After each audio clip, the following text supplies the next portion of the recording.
Bonjour à tous, c'est un honneur d'être ici. C'est une conférence exceptionnelle. Merci à JNS TV pour votre travail. C'est formidable d'entendre tant de personnes dire tout haut ce que je pense. Je suis honoré d'être ici.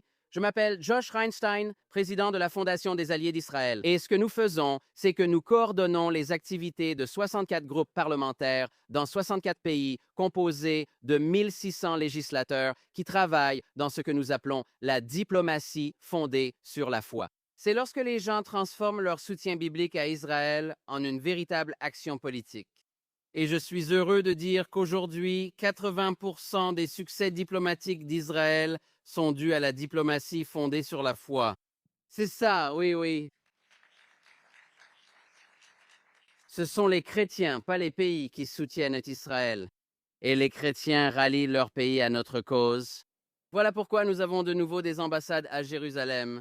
C'est pourquoi 37 États américains et d'autres pays ont des lois anti-BDS.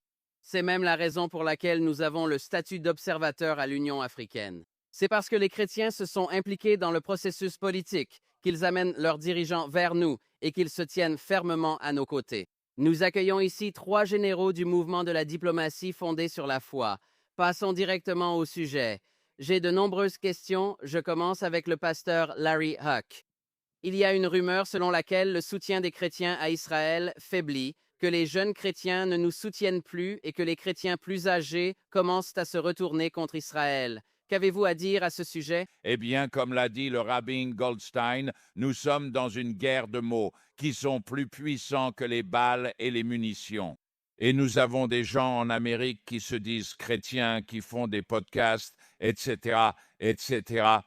Et ils font des déclarations. Ils sortent les Écritures de leur contexte. Ils font des déclarations selon lesquelles 1948 n'est pas l'accomplissement d'une prophétie biblique encore et encore. Et ils sont bruyants et attirent l'attention. Mais nous sommes ici pour vous dire que j'ai une émission de télévision qui passe tous les jours dans le monde entier, plusieurs fois.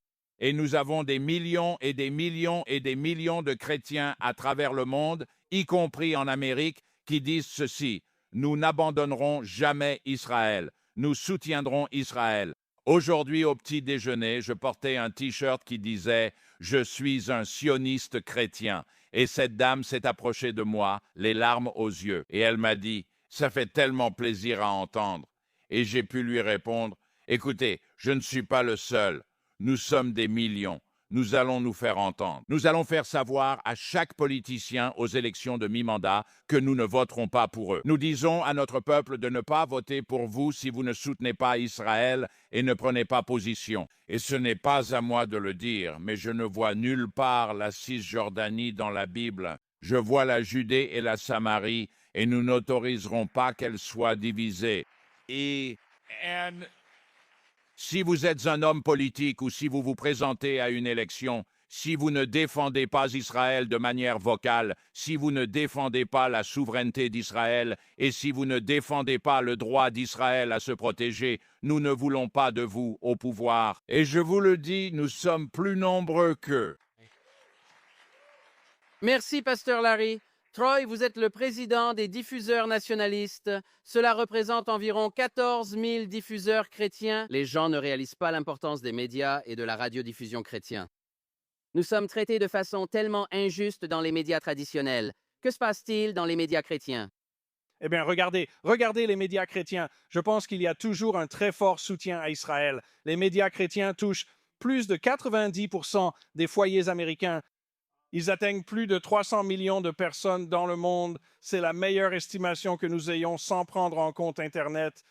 Mais vous savez, je veux répondre à cette question un peu différemment parce que je pense qu'une partie du récit est ici. Nous sommes dans une guerre de communication.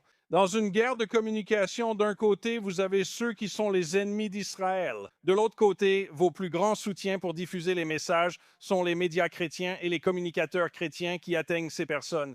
Permettez-moi d'aborder ce chiffre car je pense que l'idée d'une baisse du soutien chrétien fait en réalité partie de la guerre. Donc, selon le Pew Research, en mars dernier, le Pew Research, 64% des protestants évangéliques blancs ont une opinion favorable d'Israël. C'est comparable à 64% des Américains juifs. C'est exactement ça. D'accord. 52% des évangéliques blancs ont confiance dans la façon dont Netanyahou gère les affaires mondiales. Seuls 54%, un peu plus, avaient confiance dans le président Trump. Dans sa gestion des affaires mondiales. Les évangéliques blancs comptent parmi ses soutiens les plus fervents et ils considèrent le conflit Israël-Hamas comme personnellement important. Je pense que la guerre ici est avant tout une guerre de communication et je partage ce qui a été dit précédemment par la plupart des invités. Nous sommes dans une bataille pour la vision du monde, la vision judéo-chrétienne occidentale, la vision occidentale progressiste et la vision islamique. Et je pense que les médias chrétiens sont le soutien le plus fort à Israël dans cette bataille. Merci, Troy. Mario, tu n'es pas ici à titre officiel, mais tu as aussi un poste à la Maison-Blanche. Tu es conseiller à la Maison-Blanche. Et quelque chose qui a été choquant, et que beaucoup d'entre vous ont peut-être manqué, c'est que les personnalités les plus influentes de la diplomatie basée sur la foi sont maintenant à la Maison-Blanche. Paul M. White et Pete Hegseth ont été mentionnés. Nous venons de voir l'ambassadeur Mike Huckabee. Il est le fondateur du mouvement depuis 20 ans. Pourquoi pensez-vous que tant de personnes dans notre communauté de foi, juifs et chrétiens qui croient en la Bible, entourent le président pour la première fois à la Maison-Blanche? Avant de répondre, comme vous l'avez dit, je suis ici à titre personnel. Mes propos sont personnels et individuels. Ils ne représentent pas le gouvernement des États-Unis ni ses agences. La Maison-Blanche dispose d'un bureau de la foi qui travaille avec beaucoup d'engagement. Il se trouve dans l'aile ouest et s'occupe de la liberté religieuse, de la lutte contre l'antisémitisme et de différentes questions liées à la foi et à la Bible. Et chaque membre du cabinet a son propre directeur de la foi. Et toi, Joshua, tu as été un pionnier dans la diplomatie de la foi et nous le voyons partout.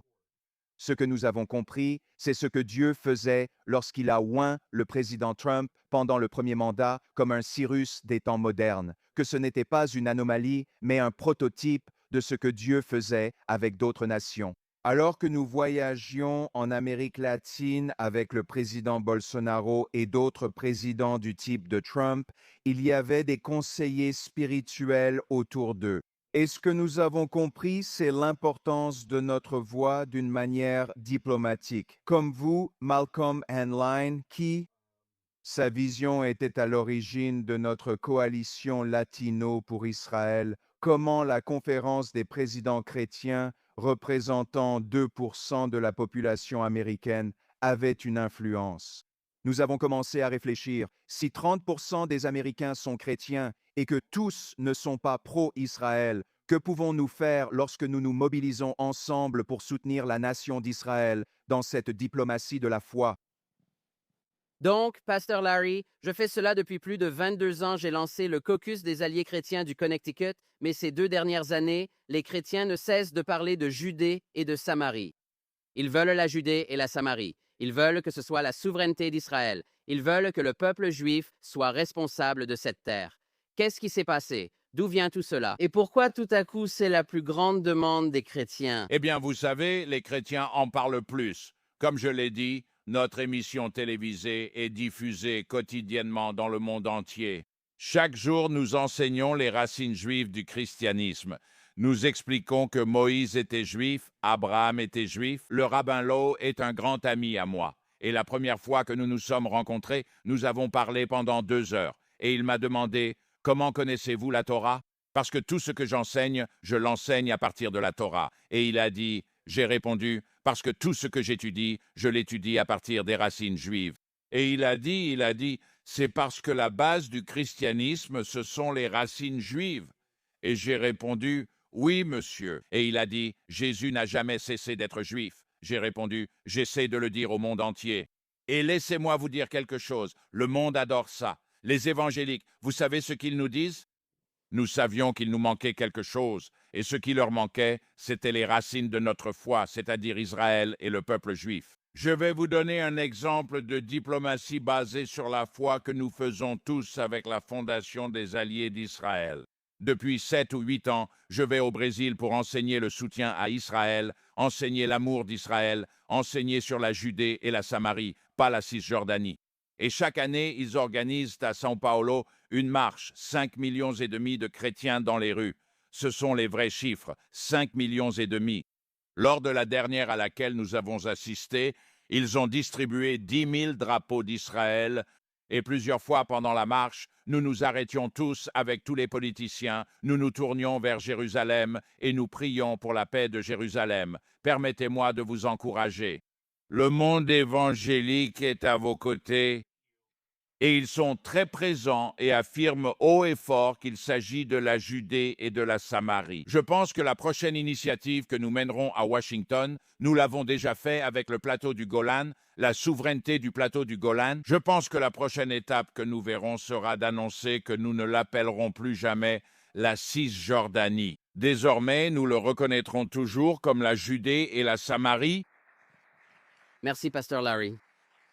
Il y a 2 ans, dans l'un des exemples les plus remarquables de diplomatie fondée sur la foi, Troy Miller, en tant que chef de la NRB, a adopté une résolution stipulant que les personnalités des médias chrétiens ne peuvent plus dire Cisjordanie. Ils doivent dire Judée et Samarie. Et depuis, c'est maintenant à la Commission des Affaires étrangères. C'est la loi du pays. C'est le gouverneur Huckabee qui l'a fait. C'est maintenant au Texas. Donc, en commençant comme une question chrétienne, c'est devenu un mouvement politique national. Alors, à quelle fréquence cela arrive-t-il? Est-ce que c'est très répandu ou est-ce que c'est quelque chose de spécial que nous voyons là?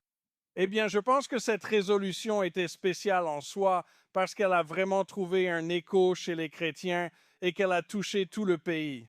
Après avoir fait cela, nous l'avons envoyé à plus de 2000 médias chrétiens pour expliquer la résolution et nos raisons. Les chrétiens reconnaissent, beaucoup de chrétiens sont, écoutez, je vais vous le dire, ils sont comme beaucoup d'autres personnes, ils sont paresseux. D'accord. Donc, ils n'ont pas fait l'effort de se demander, c'est quoi la Cisjordanie? Ils croyaient que la Cisjordanie était séparée d'Israël et existait vraiment comme si on avait ajouté ce territoire. Nous leur avons expliqué que c'était en fait la terre de Judée et de Samarie. C'est ça, c'est la terre que Dieu a promise à Abraham. C'est la terre que Josué a conquise. C'est la terre qui a été partagée entre les tribus et ils l'ont compris. Le vote chrétien dans tout le pays dont vous parlez, c'est de la diplomatie. Nous représentons 37% du Parti républicain. Nous sommes la plus grande base du Parti républicain. Les chrétiens représentent 60% de la population américaine. Nous avons terminé une enquête l'année dernière et 60% des Américains suivent régulièrement les médias chrétiens.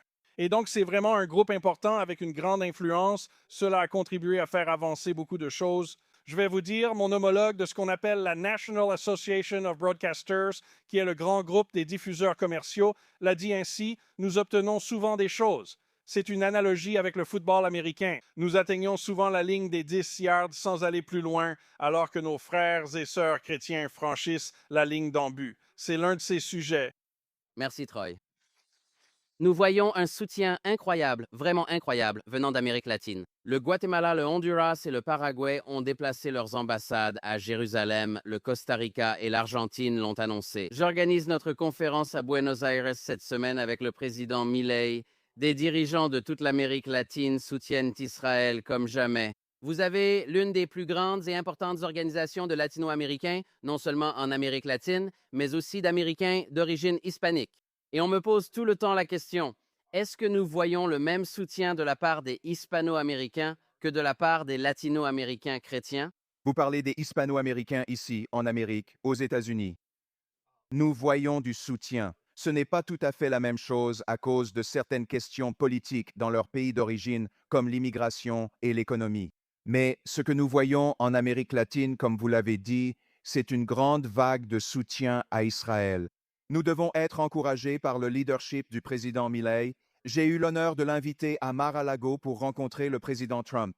Sa passion et son soutien dans la conduite des accords Isaac. Et je crois qu'il y a maintenant de nombreuses nations qui vont suivre cet exemple. Donc, comme vous l'avez mentionné, nous voyons la main de Dieu. Nous avons le Paraguay. Nous avons maintenant le Honduras de retour entre les mains d'un président pro-Israël, le Costa Rica. La présidente Fernandez a dit qu'elle déplacera l'ambassade à Jérusalem.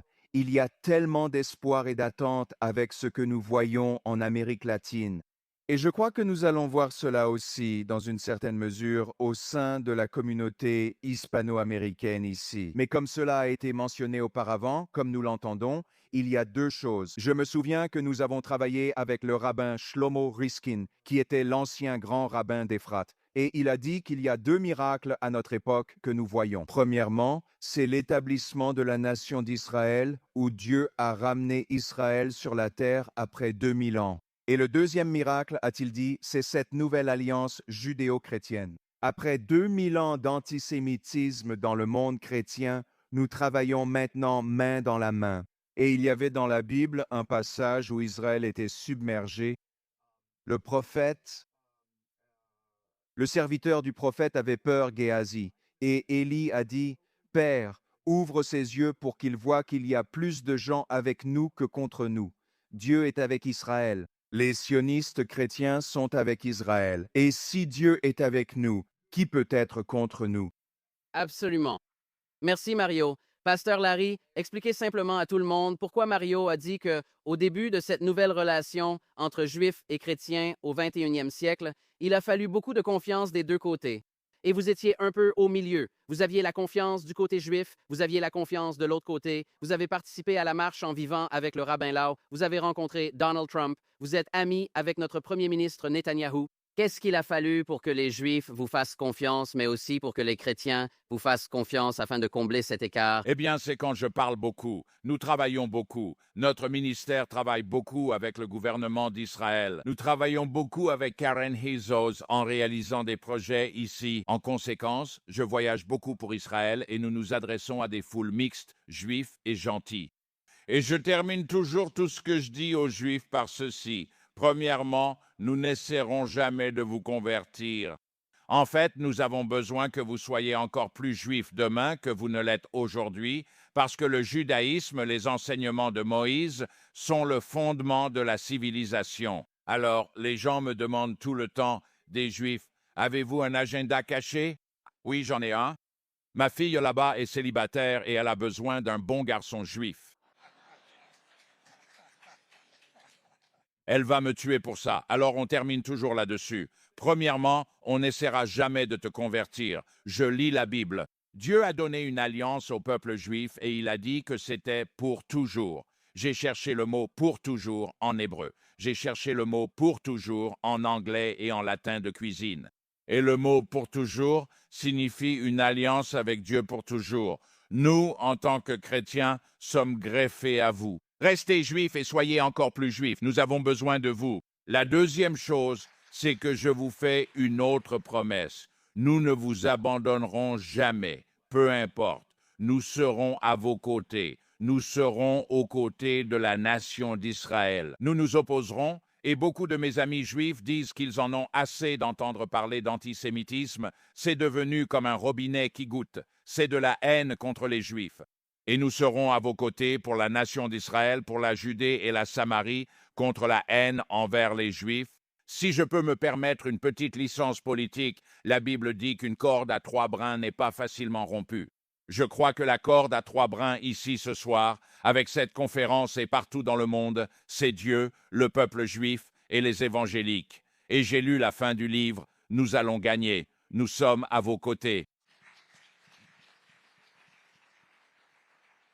Troy, tu organises le plus grand événement chrétien chaque année. La convention NRB est immense. Pour ceux d'entre vous qui y sont déjà allés, vraiment, vous n'avez jamais rien vu de tel. Il y a des milliers et des milliers de personnes. Et cette année, tu as décidé d'organiser un sommet à Jérusalem. Tu organises le sommet NRB de Jérusalem. Pourquoi, malgré ton grand événement annuel, voulais-tu aussi organiser quelque chose ici? C'est un événement un peu différent, un événement médiatique. Et la raison pour laquelle il est si important de le faire ici à Jérusalem, c'est parce que je crois profondément que le problème que nous avons ici est un problème qui concerne nos deux communautés, la communauté juive et la communauté chrétienne. Et ce problème, c'est la haine. Et c'est la haine d'un ennemi qui est le peuple de Dieu, point final. Et donc, nous devons nous rassembler, non seulement dans notre communication, mais notre unité est tellement importante dans ce combat. Et quel meilleur endroit pour former cette unité que le berceau même du judaïsme et du christianisme ici à Jérusalem. Amen. Très bien. Eh bien, je ne veux pas entendre la musique. Donc, une toute dernière question très rapide pour Mario. Mario, tu es ici depuis des décennies aux côtés d'Israël, épaule contre épaule. Et maintenant, tu es conseiller à la Maison-Blanche. Tu travailles avec les évangéliques. Qu'est-ce qui a changé et quel est l'avenir? Eh bien, Moi, Avia Balo, j'ai fait une publication cette semaine avec tout ce que nous examinons concernant le protocole d'accord et qu'au final, nous devons nous tourner vers Dieu, n'est-ce pas? Dieu qui a établi Israël. Il ne sommeille ni ne dort. Et je pense que l'avenir est prometteur, comme vous l'avez entendu lors du panel, alors que nous restons unis parce que c'est le même ennemi que nous combattons. Alors que nous restons unis, je sais que Dieu sera avec nous et que nous réussirons. Eh bien, merci à tout notre panel. Merci pour tout ce que vous faites pour l'État d'Israël. Vous êtes tous des héros. Et merci à tous ici. À l'année prochaine à Jérusalem.